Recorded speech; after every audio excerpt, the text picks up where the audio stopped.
Everyone in the restaurant feared the rude millionaire until the new black waitress finally stood up to him. The wine glass exploded against the marble floor like a gunshot in the silence. Every conversation stopped, every fork froze halfway to every mouth. The entire restaurant held its breath as millionaire Thomas Jefferson towered over the trembling waitress, his face red with rage. "This is exactly what I'm talking about," he screamed, his voice echoing through the upscale dining room of Le Bernardin. "Incompetent help, absolutely incompetent." The young waitress backed against the wall, tears streaming down her face as 50 pairs of eyes watched in horror. Nobody moved, nobody spoke, they all knew better. Thomas Jefferson wasn't just any customer. He owned half the businesses in town, sat on the city council, and had the power to destroy lives with a single phone call. The staff had learned long ago that crossing him meant unemployment, blacklisting, and financial ruin. So they watched in terrified silence as he humiliated yet another employee. But then something shifted in the room. A new waitress, Marvis Revels, stepped forward from the kitchen entrance. She had only started working there 3 days ago, but she moved with a calm confidence that nobody expected. Her dark eyes locked onto Thomas Jefferson's furious gaze, and for the first time in months, someone in that restaurant wasn't backing down. The tension crackled between them like electricity. Thomas's mouth opened, ready to unleash another verbal assault, but Marvis spoke first. Her voice cut through the silence with deadly precision. "You have no idea who you're dealing with, do you?" The question hung in the air like a challenge. But here's what nobody in that restaurant knew that night, including Thomas Jefferson himself. One of these two people was about to discover they had severely underestimated their opponent. One of them was hiding a secret that would change everything. If you want to find out what happens when an unstoppable force meets an immovable object, make sure you subscribe, because this story is about to get absolutely interesting. To understand what was about to unfold that night, you need to know who Marvis Revels really was.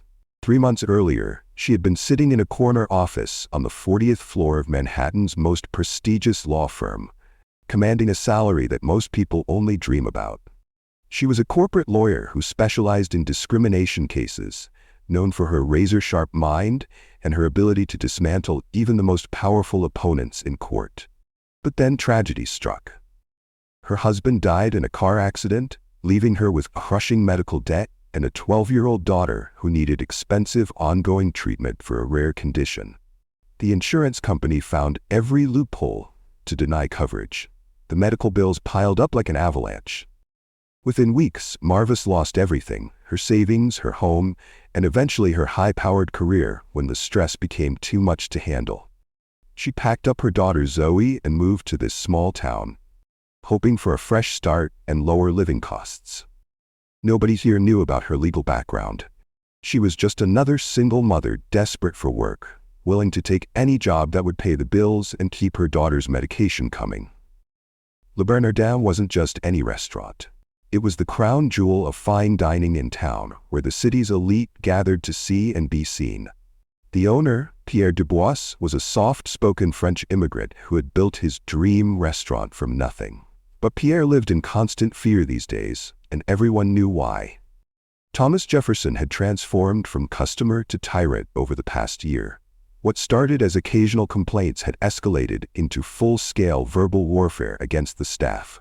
Pierre watched helplessly as his employees quit one by one, unable to handle the psychological abuse.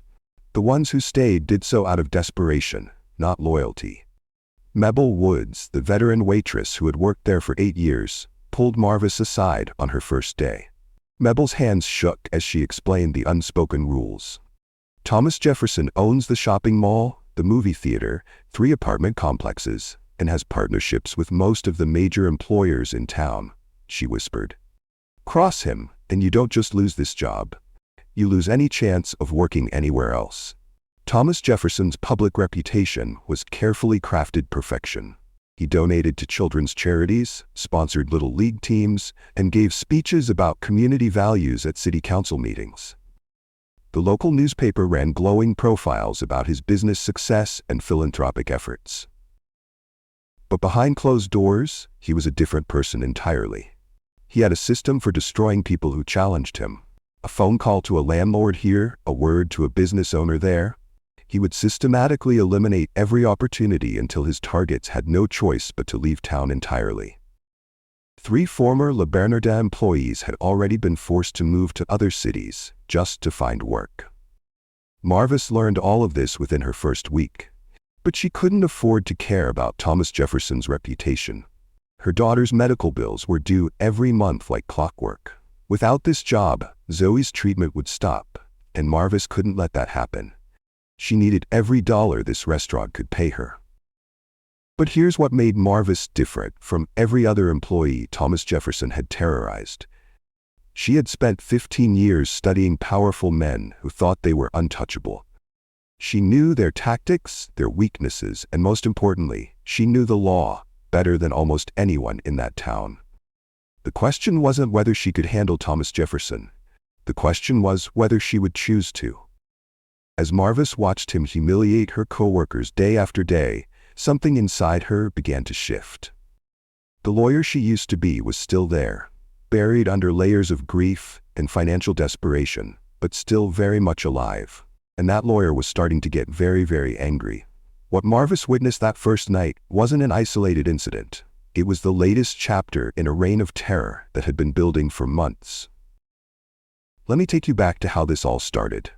6 months earlier, Thomas Jefferson had screamed at Keisha, a 22-year-old college student, because her hands shook while pouring his wine.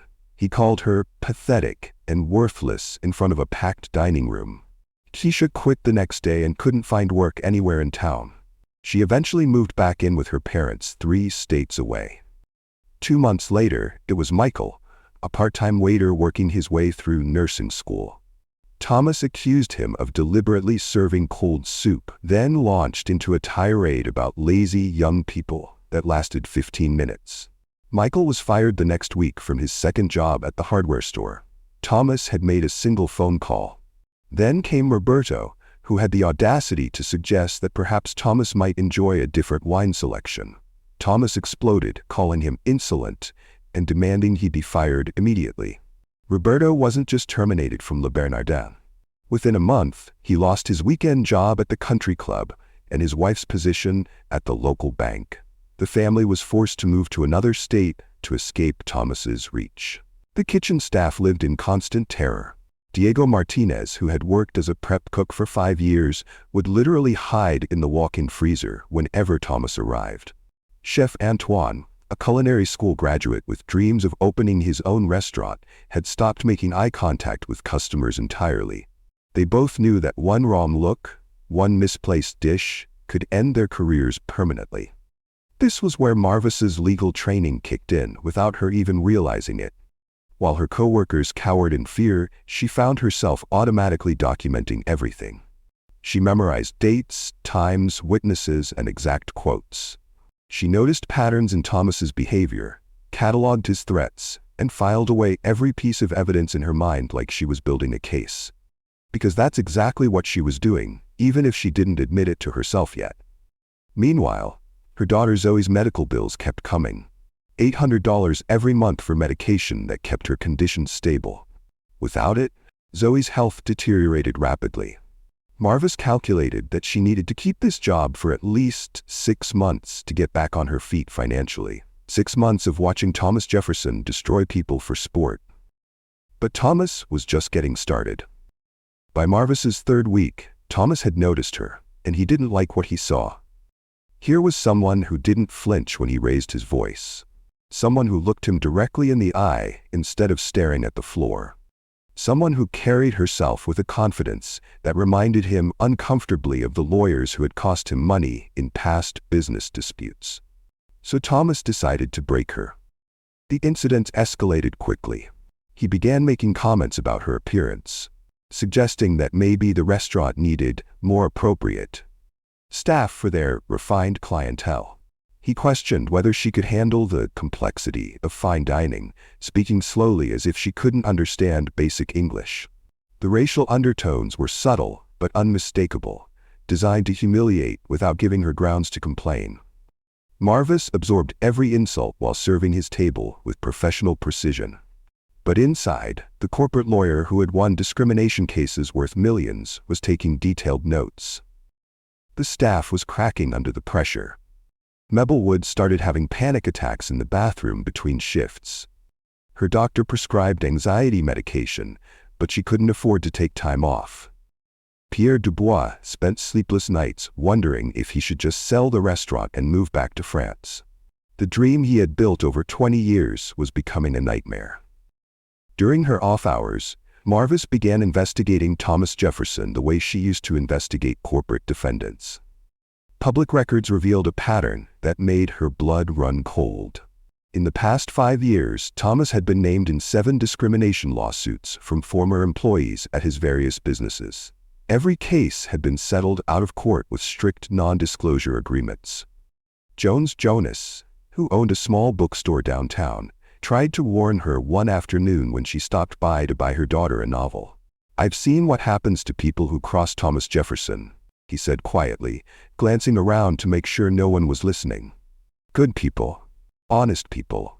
They all ended up having to leave town. Don't be a hero, Marvis. It's not worth it." But Jones didn't know about Zoe's medication. He didn't know about the medical bills that kept Marvis awake at night. He didn't know that running away wasn't an option when your child's life depended on staying and fighting. Thomas Jefferson was planning something special for Marvis. He had grown tired of the subtle approach and decided it was time for a public execution of her dignity. He chose the busiest Saturday night of the month, when the restaurant would be packed with the town's most influential citizens. He wanted witnesses to her humiliation. If you're enjoying this story of justice building up, make sure you subscribe, because what happens next is going to blow your mind. The stage was set. Thomas Jefferson thought he was about to destroy another victim. But he had made one critical mistake. He had never faced someone who knew exactly how the game was played and had nothing left to lose. Saturday night arrived like a storm. Everyone could see coming, but no one could stop. The restaurant was packed with the town's elite, every table filled with business owners, city officials, and wealthy families dressed in their finest clothes. Thomas Jefferson had specifically requested Marvis as his server, and Pierre had no choice but to comply. Thomas had orchestrated his trap with the precision of a military operation. He ordered the most expensive bottle of wine on the menu, then claimed it was completely unacceptable when Marvis served it exactly as he had requested. He complained that his perfectly cooked steak was inedible and demanded to speak to Pierre in front of the entire dining room. "This is the final straw," Thomas roared, his voice carrying to every corner of the restaurant. "I have tolerated incompetent service for months, but this is beyond acceptable. This woman has no business working in an establishment of this caliber." The entire staff froze. Diego dropped a plate in the kitchen. Mabel's hand started shaking so violently she had to grip the edge of a table. Chef Antoine stopped cooking entirely, knowing that his job could disappear with one word from Thomas Jefferson. But Thomas wasn't finished. What happened next crossed every line of human decency. "Maybe this is what happens when you hire people who don't understand quality," he continued, his voice dripping with venom. "Some people just aren't capable of rising to certain standards, no matter how much you try to help them. It's not their fault, really. It's just how they are." The racist implications hung in the air like poison gas. Every person in that restaurant understood exactly what Thomas Jefferson was saying, and every person was too terrified to respond. This was his town, his kingdom, and they were all just subjects hoping to survive his wrath. Thomas turned to Pierre with the confidence of a man who had never been challenged. "I demand that you fire this woman immediately, in front of everyone here, or I will make sure every person in this room knows that Le Bar Bernardin employs people who have no respect for their customers or their community." Pierre's face went white. He looked at Marvis with apologetic eyes, preparing to sacrifice her to save his restaurant and the jobs of his remaining staff. The silence stretched like a death sentence. And then Marvis Revels made her choice. Instead of cowering, instead of crying, instead of accepting her fate like every other victim before her, Marvis reached into her apron pocket and pulled out her phone. She placed it calmly on Thomas Jefferson's table, and when she spoke, Her voice carried the authority of 15 years in courtrooms. "Mr. Jefferson, before Pierre makes any decisions about my employment, I think everyone here should know exactly who they're dealing with." The power shift in the room was immediate and electric. Thomas's confident sneer faltered as Marvis continued with the precision of a seasoned prosecutor. "You mentioned people who aren't capable of rising to certain standards." Interesting choice of words from someone who has paid out over $2 million in discrimination settlements in the past 5 years alone. Gasps echoed through the dining room. Thomas's face turned red, then white. "You have no idea what you're talking about. 7 lawsuits, Mr. Jefferson. All settled out of court with non-disclosure agreements. Keisha Marlin from your shopping mall, Robert Shee from your property management company, LaShonda Samuel from your construction business. Should I continue?" The restaurant had become dead silent except for the sound of Thomas Jefferson's heavy breathing. Marvis pulled out a folder from her apron, neat and organized like the legal documents they were. "I've been documenting your behavior here for 3 weeks. Every racist comment, every threat, every attempt to intimidate staff and customers. Did you know that recording conversations in a public establishment is completely legal in this state?" She tapped her phone. "Every word you've said tonight has been recorded. Every word you've said for the past 3 weeks. Your comments about my race, your threats against other employees, your admission that you've used your business influence to destroy people's careers." Thomas Jefferson's mouth opened and closed like a fish out of water. For the first time in years, he was speechless. "You want to know who you're dealing with?" Marvis asked, her voice growing stronger with each word. "My name is Marvis Revels, and I'm a corporate attorney who specialized in discrimination law for 15 years. I've taken down men twice as powerful as you, and I have enough evidence to end your reign of terror permanently." The transformation in the room was extraordinary. Staff members stood taller. Customers leaned forward in fascination. Pierre's terrified expression transformed into something that looked almost like hope. "So here's what's going to happen," Marvis continued, her voice now filling the entire restaurant. "You're going to apologize to every person you've humiliated. You're going to compensate every employee you've driven from their jobs, and you're going to face the federal discrimination charges I'm filing on Monday morning." Thomas Jefferson, the man who had terrorized an entire town, looked around desperately for support. But every face stared back at him with disgust, fascination, or barely contained joy. His kingdom was crumbling in real time. "You can't do this to me," he whispered, his voice cracking. "Do you have any idea who I am?" Marvis smiled for the first time since she'd started working at Le Bernardin. "Mr. Jefferson, the question isn't who you are. The question is who you're about to become when this story hits the news tomorrow morning." What happened next was like watching dominoes fall in perfect sequence, each one triggering an avalanche that would reshape the entire town. Marvis didn't wait until Monday morning. That very night, she uploaded the recordings to social media with a detailed post explaining Thomas Jefferson's pattern of discrimination and abuse. Within hours, the story had been shared thousands of times. By Sunday morning, it was trending nationwide with the hashtag #JusticeAtLeBernardin. The city council called an emergency meeting on Sunday afternoon. Thomas Jefferson, who had wielded power like a weapon for years, suddenly found himself desperately trying to contain a wildfire of public outrage. But it was too late. The evidence was overwhelming, the recordings were damning, and the court of public opinion had already rendered its verdict. Then came the avalanche that Thomas never saw coming. Other victims started stepping forward, not just the restaurant employees he had terrorized, but people from across his business empire who had suffered in silence for years. Maria Santos, a former tenant who had been evicted after complaining about unsafe living conditions, came forward with documentation of Thomas's retaliatory practices. James Robinson, an African-American contractor who had been systematically excluded from projects despite being the lowest bidder, shared emails that revealed Thomas's discriminatory business practices. Linda Foster, a former employee at his shopping mall, produced text messages showing how Thomas had spread lies about her work performance to other employers. The boycotts began immediately. By Monday morning, protesters surrounded Thomas's shopping mall, his apartment complexes, and his construction sites. Local businesses that had cowered in fear for years suddenly found their courage, publicly cutting ties with Thomas Jefferson's empire. The federal discrimination charges Marvis filed were just the beginning. The FBI launched an investigation into Thomas's business practices, uncovering evidence of systematic discrimination, tax evasion, and fraudulent billing practices. The man who had controlled the town through fear and intimidation was facing decades in federal prison. Thomas Jefferson's city council position was revoked by emergency vote. His business licenses were suspended pending investigation. Banks froze his assets as the federal case built momentum. Within a week, the most powerful man in town had become a pariah facing financial ruin and criminal prosecution. The transformation at Le Bernardin was miraculous. Pierre Dubois, freed from years of intimidation, found his voice again.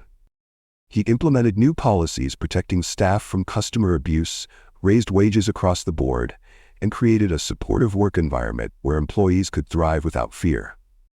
Diego Marlin came out of hiding in the kitchen. His confidence restored. Chef Antoine began creating innovative dishes again, his creativity unleashed from the prison of terror Thomas had created. Mabelwood stopped having panic attacks and started smiling at work for the first time in months. But the biggest surprise was yet to come. Pierre called Marvis into his office 2 weeks after the confrontation, holding a legal document that would change her life forever. The discrimination settlements from Thomas's other victims had created a fund of over $3 million, and Pierre had a proposal that left Marvis speechless. "I want to offer you a partnership in Le Bernardin," he said, his eyes bright with possibility. "Your legal expertise, your courage, your leadership. This restaurant needs someone like you as more than just an employee." The settlement money covered Zoe's medical bills for the next 10 years. Marvis's daughter would receive the treatment she needed without her mother having to choose between dignity and survival ever again. But here's the final twist that no one in that town saw coming, not even Pierre Dubois. Marvis Revels hadn't stumbled into that job by accident. She hadn't just happened to be a former corporate lawyer looking for work. The truth was far more extraordinary than anyone had imagined. Marvis was actually a federal civil rights attorney who had been working undercover for the Department of Justice for 6 months. The personal tragedy that brought her to town was a carefully constructed cover story. Her desperate need for work was part of an elaborate investigation into Thomas Jefferson's pattern of discrimination that had been building for over a year. The federal government had received multiple complaints about Thomas's business practices, but victims had been too intimidated to testify. So they sent in someone who could gather evidence from the inside. Someone who could document the systematic abuse while building a case strong enough to bring him down permanently. Marvis Revels wasn't just a victim who found her courage. She was an undercover federal agent who had been hunting Thomas Jefferson from the moment she walked through Le Bernardin's doors. The restaurant that had been a place of fear and humiliation became a symbol of justice and transformation. Thomas Jefferson, who thought he was untouchable, learned that power built on intimidation and discrimination will always crumble when faced with courage and the law. Today, Le Bernardin thrives under Pierre and Marvis's partnership. Thomas Jefferson is serving a 12-year federal sentence for discrimination, fraud, and racketeering. The town has rebuilt itself on principles of equality and respect, rather than fear and intimidation. And Marvis's daughter Zoe? She's healthy, happy, and dreams of becoming a civil rights lawyer, just like her mother. If this story of justice and courage inspired you, make sure you subscribe for more incredible true stories that prove ordinary people can create extraordinary change.